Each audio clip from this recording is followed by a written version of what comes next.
Hello and welcome to Storytime with Mr. Brown. Welcome back. We are going to be reading chapter 4 of Billionaire Boy. Loo rolls. So, did you forget your kit on purpose? Asked Joe. Mr. Bruce had locked up the changing rooms by the time Joe and Bob had finished their cross-country run. Well, cross-country walk. They stood outside the grey concrete building, Bob shivering in his pants. They'd already been to find the school secretary, but there was absolutely no one left in the whole place. Well, apart from the caretaker, who didn't seem to speak English, or any other language for that matter. No, replied Bob, a little hurt at the suggestion. I may not be the fastest runner, but I'm not that much of a coward.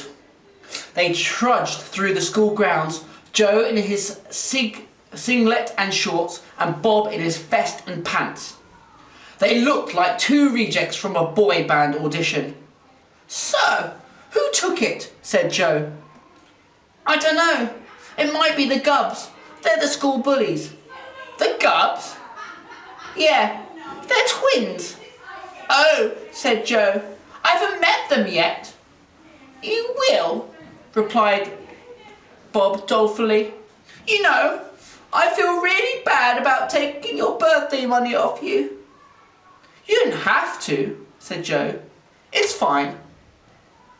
But £50 is a lot of money, Bob protested. £50 was not a lot of money to the Spuds. Here are a few things Joe and his dad would do with £50 notes. They would light them instead of bits of old newspaper to get the barbecue going. Keep a pad of them by the telephone and use them as post-it notes. Line the hamster cage with handfuls of them and then throw them out after a week when they began to smell of hamster wee.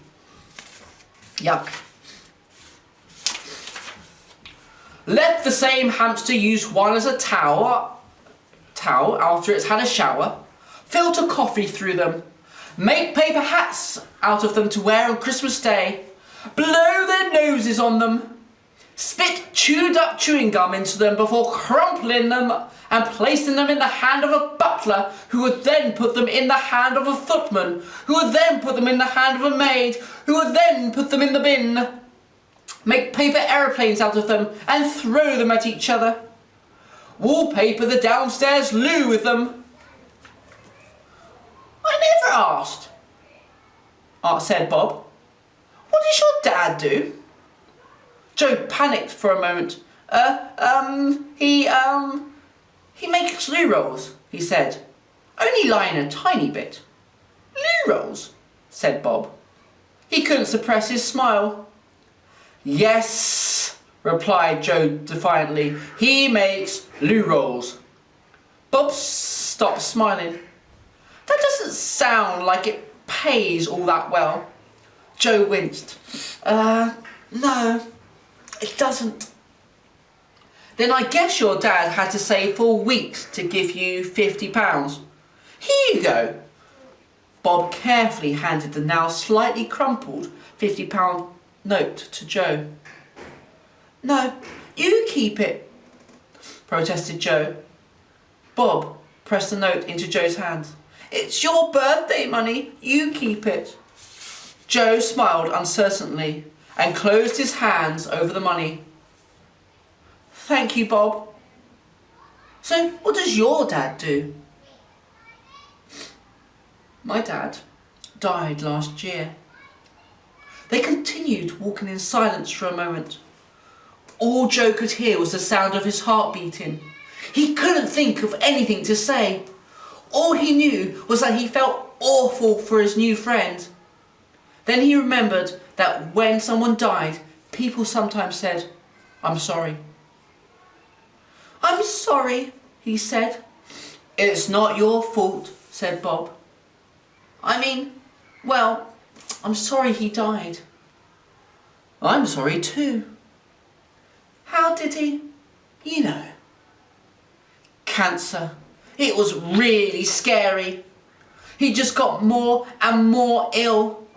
And then one day they took me out of school and I went into the hospital. We sat by his bed for ages and you could hear his breath rattling. And then suddenly the sound just stopped. I ran outside to get the nurse and she came in and said he was gone. It's just me and my mum now.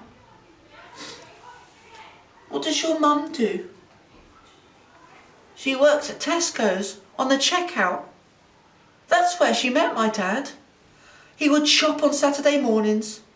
He used to joke that he'd only come in for a pint of milk, but left with a wife. It sounds like he was funny, said Joe. He was, said Bob, smiling. Mum's got another job too.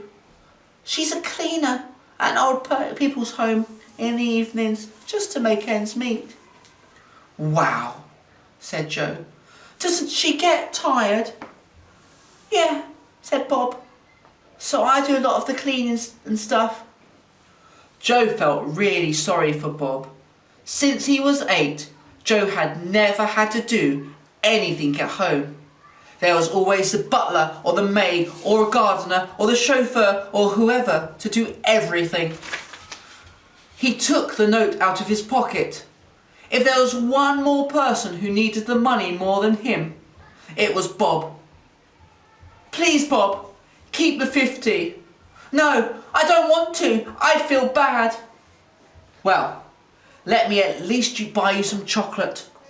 You've got a deal, said Bob. Let's go to Raj's. And that is the end of chapter 4.